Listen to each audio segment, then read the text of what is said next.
Welcome back to the channel. I'm grateful you're here with me again today, especially for this powerful and deeply resonant topic. Whether you've been practicing for decades or are just beginning to explore the world of spiritual chants and sacred sound, this message will touch your heart and possibly shift your entire view on how you respond to the crises of life. Because today we are asking, in your darkest moments, do you remember the Great Compassion Mantra? The Great Compassion Mantra, known in Sanskrit as the Mahakaruna Dharani, is one of the most revered and widely practiced chants in Mahayana Buddhism. It is not just a spiritual ritual.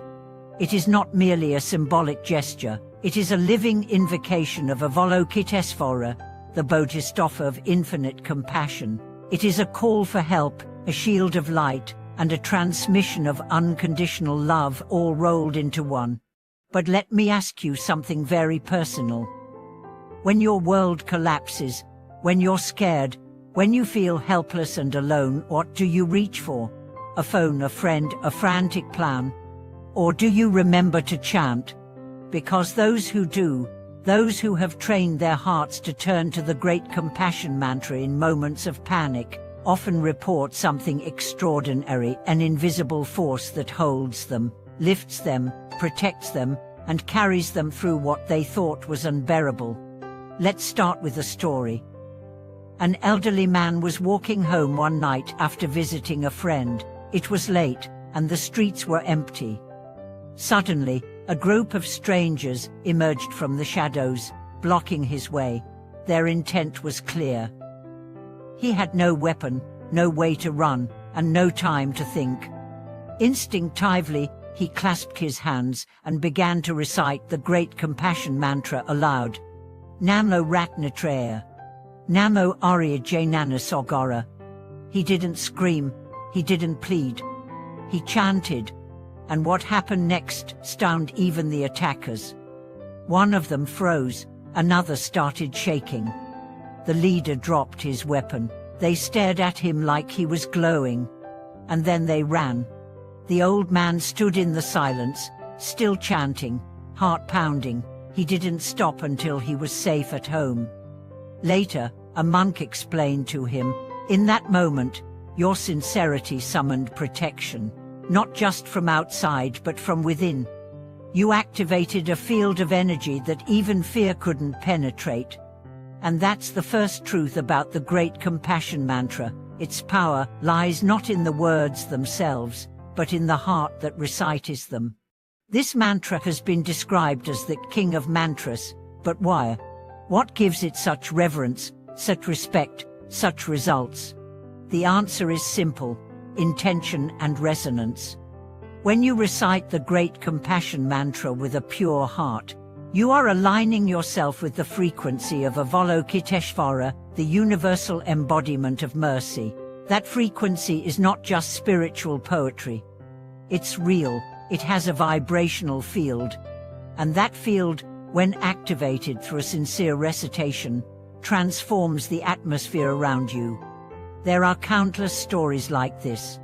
A woman diagnosed with late-stage cancer, given just months to live, began chanting the Great Compassion Mantra every morning, every night, and every time she felt afraid. She didn't do it to escape death, she did it to find peace. But as she chanted, her symptoms began to diminish, her strength returned. Her heart felt lighter. And over time, her doctors couldn't explain what they were seeing. Her cancer was in remission. Was it a miracle, a medical anomaly, a coincidence? She smiled and said, "It wasn't the mantra that healed me, it was my return to the mantra that awakened my healing." Because that's what the Great Compassion Mantra does. It reminds you of who you are beneath fear. You are not panic. You are not despair. You are not confusion. You are consciousness. You are clarity. You are compassion itself. Let's go deeper.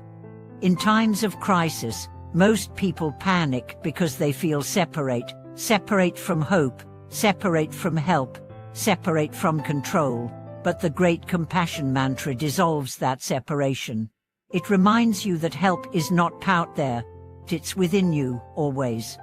The vibrations of the mantra begin to cleanse the mind, calm the breath, and open the heart. You begin to feel less like a victim and more like a vessel. You're no longer reacting, you're responding. You're no longer drowning, you're remembering how to breathe. There's a reason why monks and lay people alike recite this mantra before travel, before surgery, before childbirth, before big decisions, and after devastating loss. Not because it guarantees the outcome they want, but because it connects them to the state of being that can handle any outcome. You don't chant the great compassion mantra to get something. You chant to become someone unshakable, someone clear, someone who remembers. And here's what's fascinating. This mantra doesn't just help in danger, it transforms everyday life. People who chant it daily report fewer emotional outbursts, more patience, deeper sleep, better relationships, and a clearer sense of purpose. Why? Because the compassion you invoke is not just Avalokiteshvara's, it becomes your own. You begin to forgive more, to rush less, to judge less harshly. You start to look at the people who frustrate you not as enemies, but as mirrors. You start to see your challenges not as punishments, but as invitations to deepen your practice.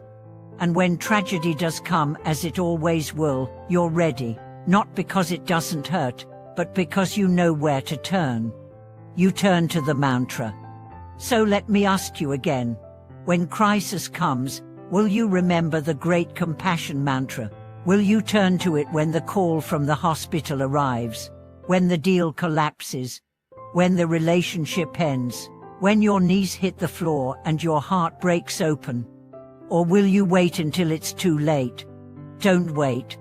Start today. Chant slowly. Chant sincerely. One verse, one breath, one heartbeat at a time. Let it fill your body. Let it soften your fear. Let it awaken your light. Because the mantra is not magic, it's a mirror. It reflects the compassion you've always carried but forgotten. It reveals the strength that's been there beneath your pain. It is not a spell to escape suffering. It is a practice to transcend it. And here's the final truth. The great compassion mantra will not always change your circumstances, but it will change you. And when you change, everything does. Thank you for being here with me today. If you've ever had an experience with the great compassion mantra, big or small, I invite you to share it in the comments. Let your voice be a light for someone else who may be in darkness. Please like this video, subscribe to the channel if you haven't already, and share this with anyone who may need it. May your days be guided by compassion, your nights wrapped in clarity, and your life illuminated by love. Thank you again for watching this video. I'll see you in the next one.